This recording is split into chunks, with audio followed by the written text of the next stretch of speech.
So the first 3 years, it was the community worship hour, and did something that I talked a little bit about in a prior episode on innovation, and that's that I made the mistake of being so set in my ways, so focused on following this path that I laid out. And that was out of principle, out of ego, out of what? Maybe out of ego, maybe out of principle, maybe out of some spiritual notion that I thought I was right. I just know that I was off track, and the feedback was, people vote in churches in two ways. One, by showing up, and two, by putting something in the hat, and neither were working for us. And so what I did finally was got my head out of the sand or the clouds or wherever and got some feedback from people. And I was so excited about having this church, and we don't have committees and we don't have meetings, and I do everything. All you have to do is show up. And it turned out that was a stupid idea. And people said, you know what, let's sit down and talk about this. And so we did that, and had about 6 or maybe 5 different meetings, 4 different meetings that people showed up, and we got feedback. And what they said is, you know what, there's something going here that we like, but we need to change some things. First, we need to move from Saturdays at 5 o'clock. I was wanting to position myself so that there was no competition, and open myself up to as broad a marketplace as possible. And that was unrealistic. People that we were targeting weren't thinking about worship on Saturday at 5. Sunday was a better time. So we switched to Sunday. We changed the name because in our community worship hour is just an ambiguous name. And we boldly called ourselves a church and changed the name to the community church. They kind of said, name it and claim it. This is who we are. Name it and claim it, yeah. And don't apologize for being a church. Don't apologize for being one more church in the marketplace, or apologize to people. And then the other thing that happened is, because I was on my road to burnout again, we took the summer. I had to take the summer off just to kind of catch my breath and get energized for the next year. But we'd always lose all our momentum, and so they said you got to keep it going year round. So we did that. I called it the community church. We worshiped on Sunday morning. We were able to rent the church at the college, rent the chapel at the college, and we went to year round. And that kind of changed everything. The other thing I did is, rather than me being in charge of our sort of financial strategy and stuff like that, I'm not very good with that stuff. So we gave it to a group of 5 people who, meet not even once a quarter, but they get regular reports, and they keep an eye on all the finances of the church. And the other thing I'll say is that, spiritually, I just gave it to God. I don't know how else to say that. But I think I was way too in my own head, in my own vision. Probably some ego involved in all that. And just said, you know what, if this is supposed to happen, God, it's your deal.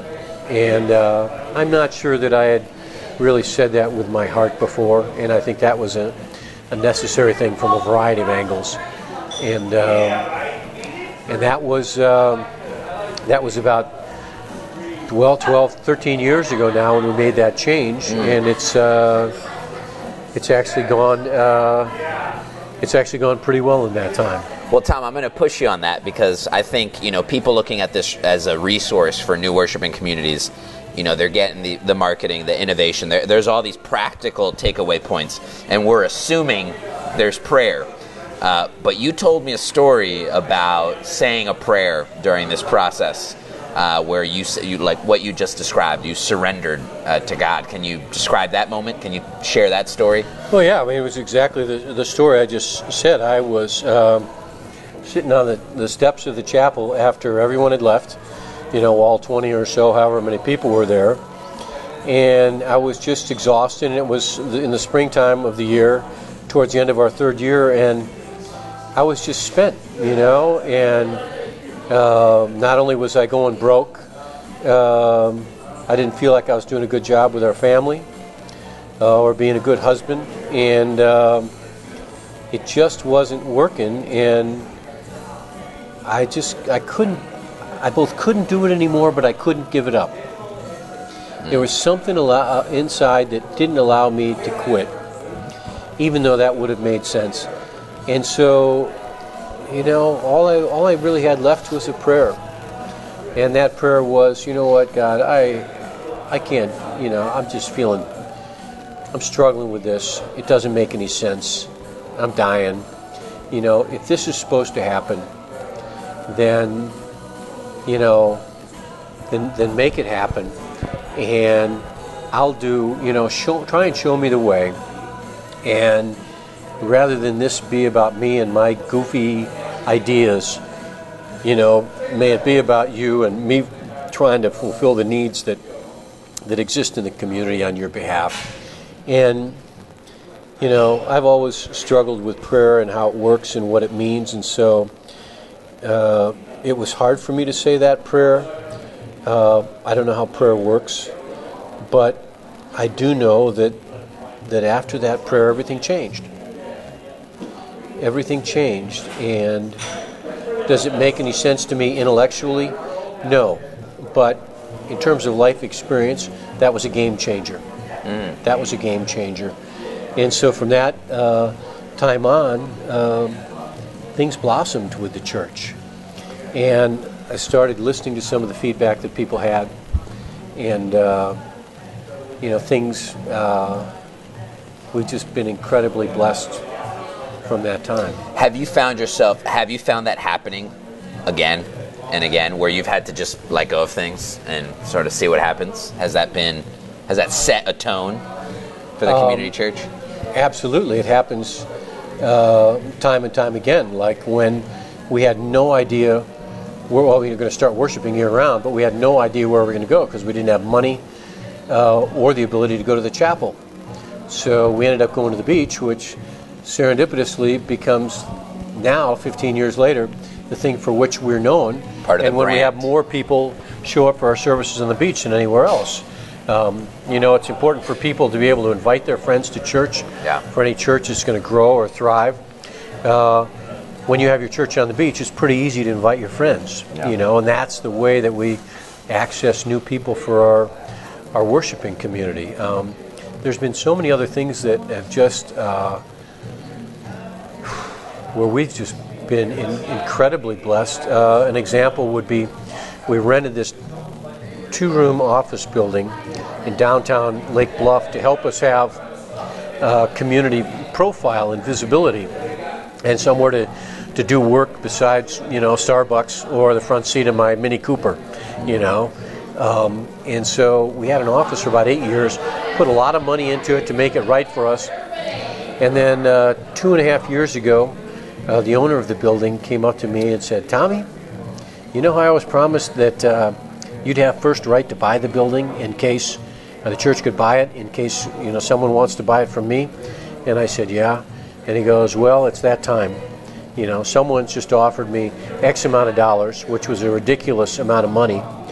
And he goes, "And so you've got a week to decide whether or not you can buy it." Well, the amount of money for the building was far more than we've ever taken in a single year. To make a long story short, someone who I told the story in worship that next Sunday and said, "You know what? I've been looking all over both of these towns. There's nowhere for us to go. Everything is going to be a lower quality space at a far higher number." And I said, and it makes me crazy. I'm a free market guy, but I also am frustrated because for the last 8 years we've been trying to do good things in the community, and someone's coming along and kicking us out just because they can write a big check. And I said, and I don't know what to do. And someone with whom I did not have a prior relationship had heard that story. And that person said, "You come to my office." I went to their office, and a few minutes later he goes, I barely know you or what you're doing, but I'll write you a check of up to $100,000 if you can find matching dollars. Wow.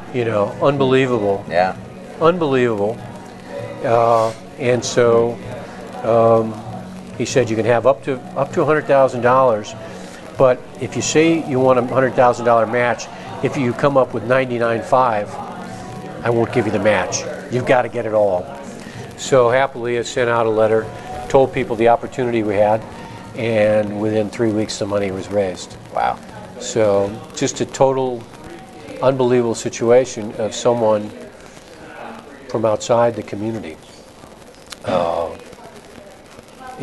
What are the odds of that happening? So we've just been blessed incredibly time and time again. And I don't know the source of our good favor, but we are grateful for it. Yeah.